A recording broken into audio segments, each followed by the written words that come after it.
Kira-kira 30 penumpang bas ekspres melalui detik cemas selepas kenderaan dinaiki mereka bertembung dengan sebuah trailer. Insiden berlaku di atas jambatan Endau Teluk Gading Rompin jam 11.20 malam semalam.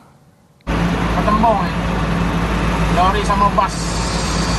Kemalangan berlaku ketika bas berkenaan dalam perjalanan dari Johor ke Kelantan. Siasatan awal mendapati bas terbabit hilang kawalan ke lorong kanan sebelum bertembung dengan sebuah trailer membawa muatan besi dari arah bertentangan. Ketua Polis Daerah Rompin, Superintendent Sharif Shai Sharif Mondoi berkata, kedua-dua pemandu serta 30 penumpang bas tidak mengalami sebarang kecederaan. Kesemua penumpang bas berusia 7 hingga 50 tahun kemudiannya dihantar ke destinasi masing-masing dengan bas lain sejam selepas kemalangan. Kes disiasat mengikut Peraturan 10 Kaedah-Kaedah Lalu Lintas Jalan 1959 kerana memandu secara cuai dan menyebabkan kemalangan.